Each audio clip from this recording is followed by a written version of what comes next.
La justice fiscale, elle est en tête de la pyramide de nos revendications. 90% des Français sont aujourd'hui favorables à des mesures de justice fiscale et d'après un sondage IFOP commandé par le Parti socialiste, plus de 80% des Français sont favorables à cette taxe-là. Je rappelle, 2% de prélèvement sur les patrimoines supérieurs à 100 millions d'euros. Ça concerne à peu près 1800 foyers fiscaux en France pour une recette d'environ 15 milliards d'euros.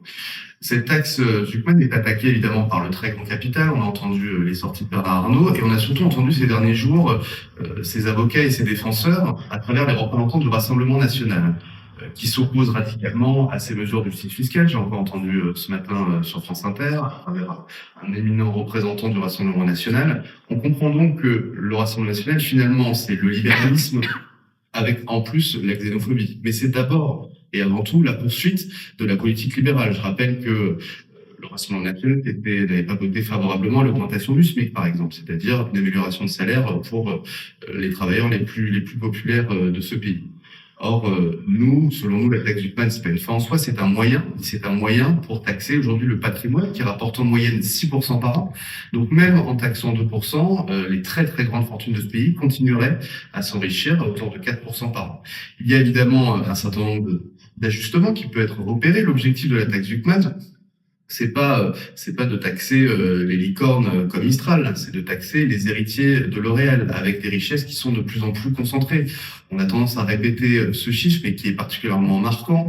En 1996, les 500 plus grandes fortunes françaises détenaient environ 6% du PIB, alors que en 2024, c'est quasiment 45% sur ces 500 même plus grandes fortunes. On assiste donc à cause de la financiarisation du capital, à une concentration de plus en plus forte des richesses. On ne peut pas se contenter de taxer les revenus du travail parce que aujourd'hui, les revenus du capital sont ceux qui enrichissent les personnes les plus fortunées aujourd'hui.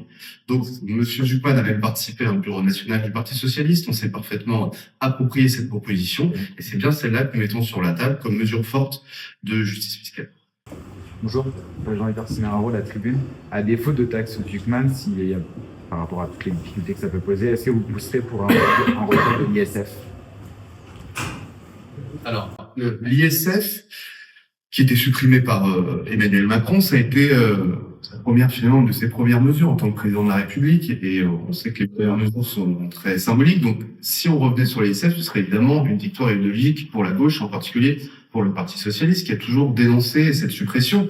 Simplement, selon nous, ce serait nécessaire, mais non suffisant. Vous savez que l'ISF concernait un peu plus de 350 000 foyers fiscaux en France. Ça va donc toucher aussi des patrons de PME et des personnes qui peuvent avoir un capital supérieur à 1 million d'euros. La taxe, et elle rapportait à peu près 4,5 milliards d'euros. Avec la taxe Zuckman, c'est 15 milliards uniquement concentrés sur les 1800 foyers fiscaux les plus importants. Donc, évidemment, on verrait d'un bon œil cette mesure, mais on a bien vu que même quand cette ISF existait, ça n'a pas empêché le processus de concentration des richesses que je décrivais tout à l'heure, qui a démarré au milieu des années 90. Et donc, selon nous, c'est évidemment une mesure positive. Ce serait un signe positif de justice fiscale, mais selon nous, ça n'est pas suffisant, car ça ne permet pas notamment de taxer les actions. Or, on sait qu'aujourd'hui, un certain nombre de très grandes fortunes, leur fortune n'est pas composée de revenus, ni même de patrimoine immobilier, mais bien en actions et en portefeuille d'actions. Et donc, selon nous, cette taxe Zuckman permet de contourner un certain nombre de mesures d'optimisation fiscale qu'utilisent aujourd'hui les très grandes fortunes pour échapper à l'impôt. Je rappelle que ces grandes fortunes payent en moyenne 20% d'impôts, quand la plupart des Français sont au-dessus de 40%.